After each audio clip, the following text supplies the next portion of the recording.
Mercredi 12 octobre 2022. Mesdames et messieurs, c'est toujours un plaisir de vous retrouver dans cette nouvelle édition de Viva Événement. Dans les actualités de ce jour, il n'y aura pas de blackout sur le réseau interconnecté d'Antananarivo durant les 4 jours de la suspension d'un décalque, réitère la Jirama aujourd'hui.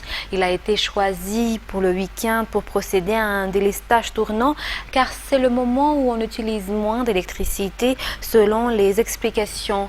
Le CEO de la Jirama affirme que les travaux au niveau de la centrale de production d'un décalque, notamment l'installation du 4e groupe d'électrogène de 32 MW, apportera des améliorations au niveau de l'approvisionnement en électricité de la Jirama. Les détails avec Aniena Martina sur les images de Zara Ranjianso.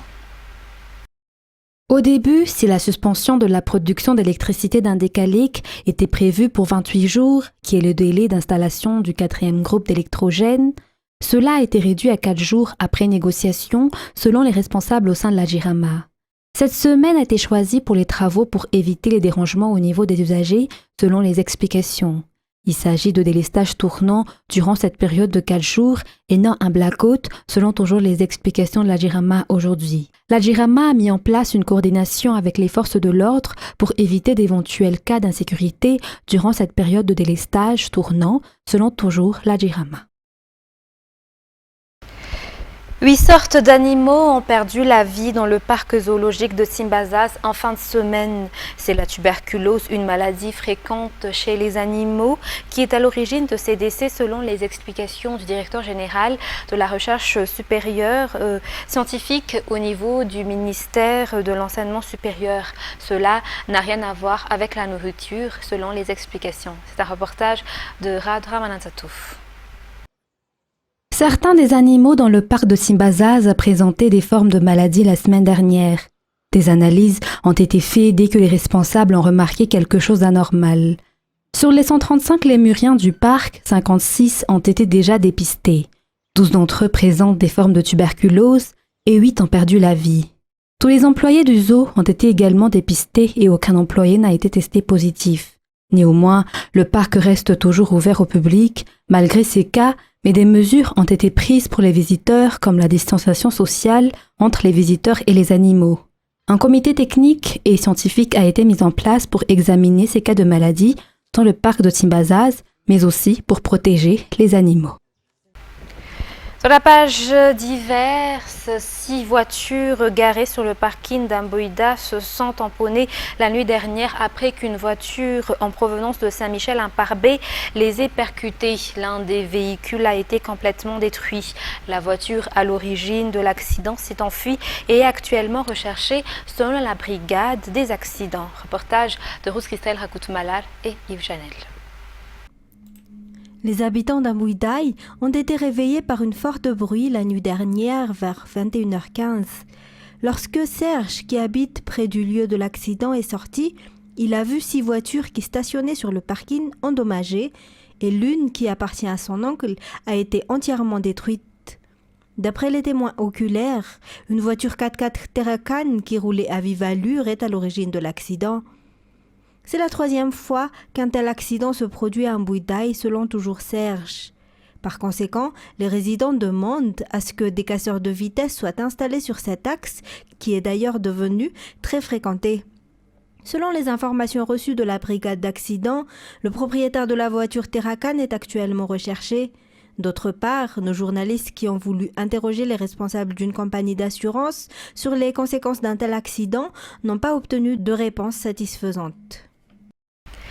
Un pont détruit depuis des années dans la commune Nambouimange, district d'Arivunmam de la région Itas, a été reconstruit grâce au Tanama réalisé depuis hier à ce jour avec la participation des locaux et des élus avec la sénatrice de Madagascar, Ranjia Manantenassou Lindimbulatine à leur tête. La réhabilitation de ce pont facilitera la circulation des produits venant de la commune Nambouimange et facilitera ainsi la vie des locaux. Géraldine Amar nous en dit plus.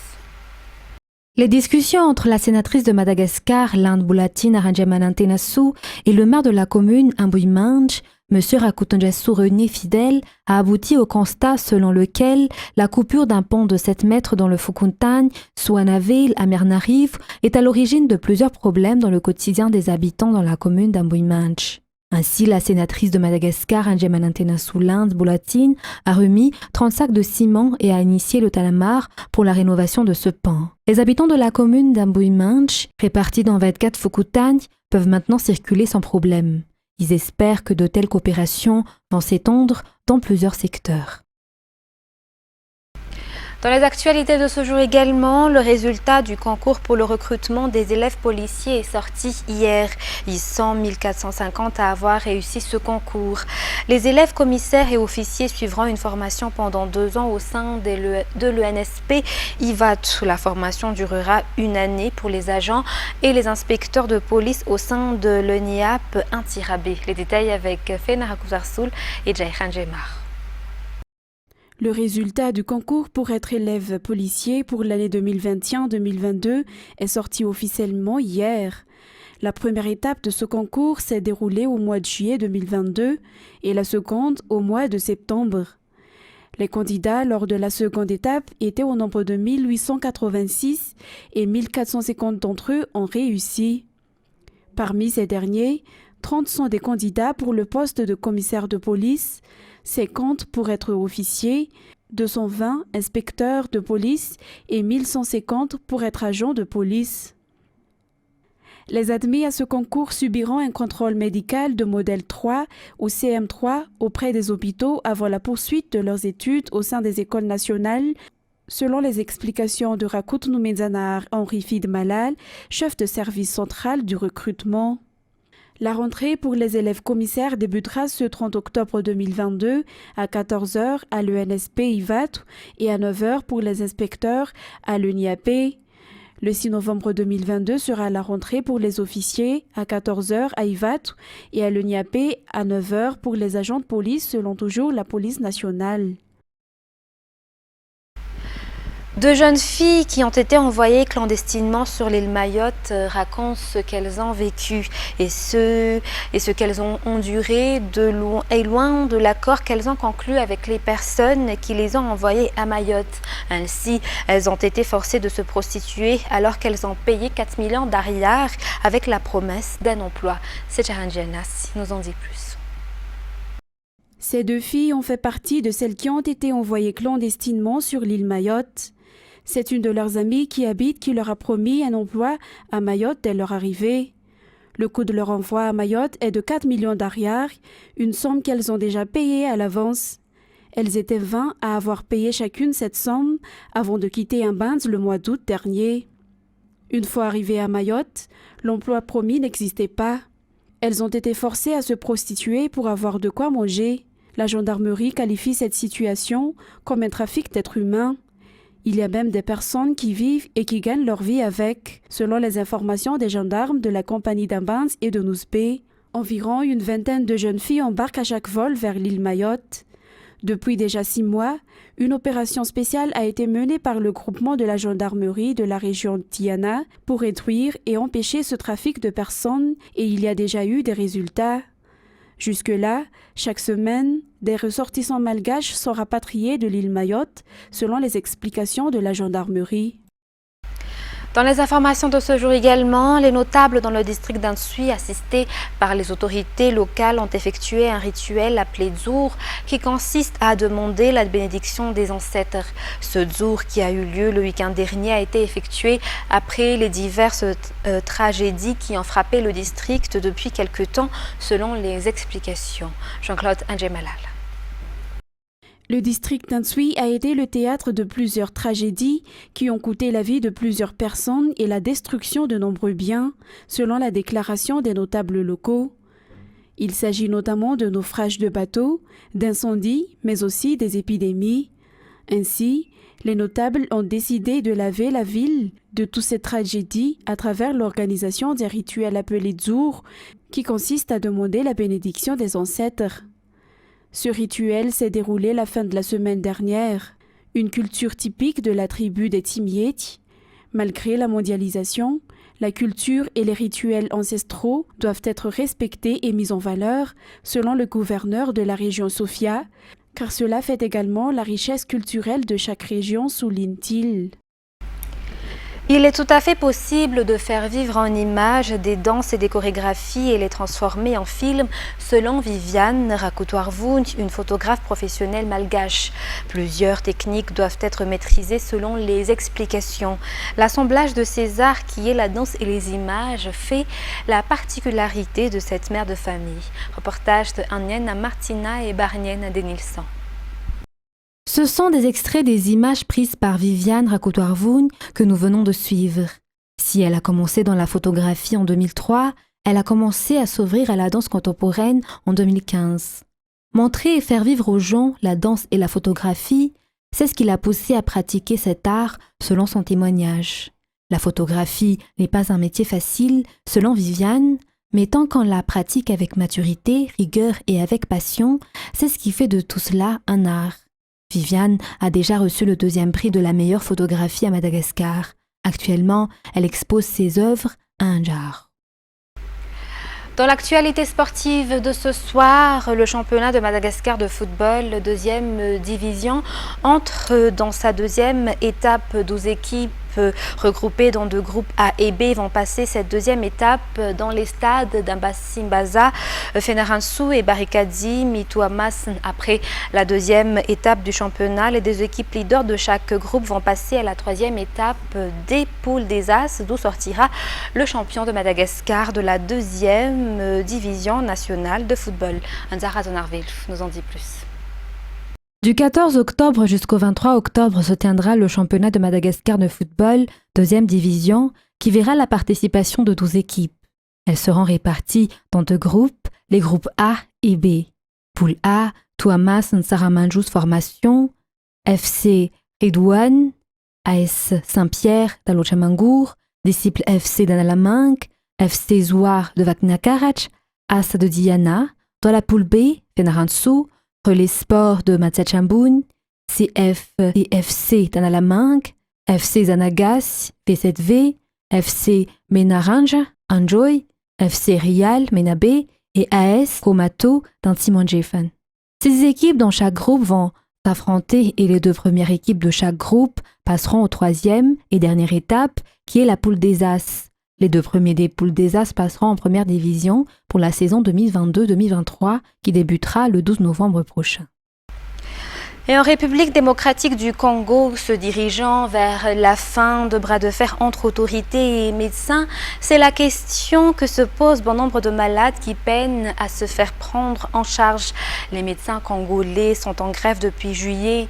Des discussions sont engagées entre syndicats des médecins et autorités, mais pour l'instant, aucun accord n'a été signé permettant une levée de la grève.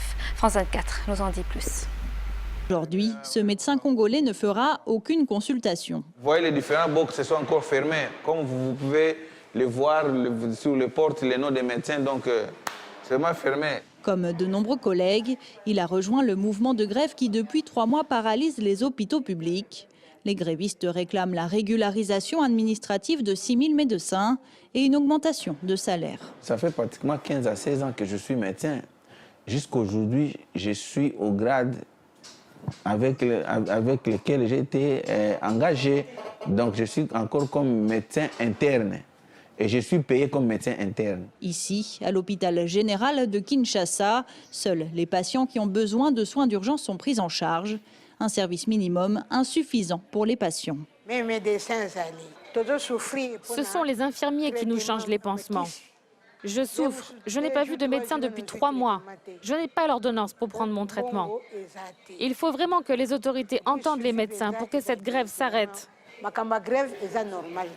Pour mettre fin à cette crise, des discussions ont été engagées entre les autorités et le syndicat national des médecins. Mais jusque-là, aucun accord n'a été trouvé. Nous espérons que les membres du gouvernement vont être des gentlemen pouvant permettre à ceux que nous puissions réellement dénouer cette crise, parce que le médecin, leur place, ce n'est pas chez eux à la maison. Le médecin, leur place, ce n'est pas à la rue. Le médecin, leur place, c'est au travail. Les autorités congolaises affirment que des avancées ont été faites. Le gouvernement aurait promis la réactivation des avantages sociaux. Mais sans la signature d'un accord, les médecins maintiennent leur grève. Toujours dans cette page internationale, des automobilistes tunisiens ont patienté plusieurs heures devant les stations-service hier, alors que le ministre de l'Énergie avait annoncé la fin de la pénurie pour lundi.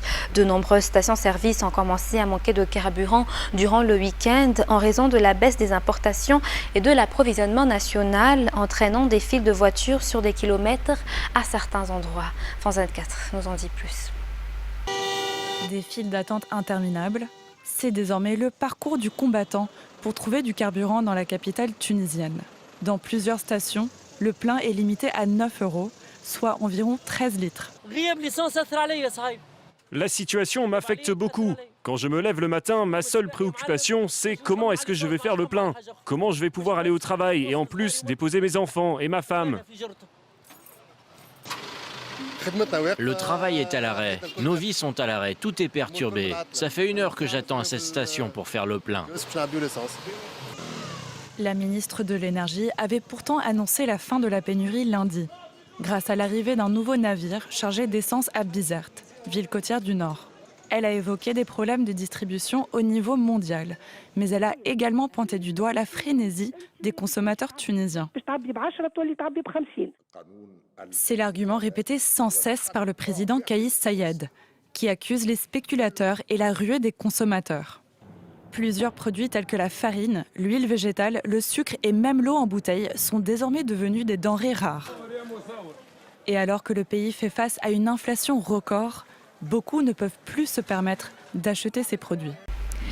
Joe Biden, échaudé par la décision de Riyad sur le pétrole, serait désormais prêt à réévaluer la longue relation stratégique des États-Unis avec le Royaume au vu des récents événements et des décisions de l'OPEP+. Le président pense que nous devrions réévaluer la relation bilatérale avec l'Arabie Saoudite, a dit John Kirby, porte-parole du Conseil de la sécurité nationale de la Maison-Blanche à la presse hier. France 24 nous en dit plus.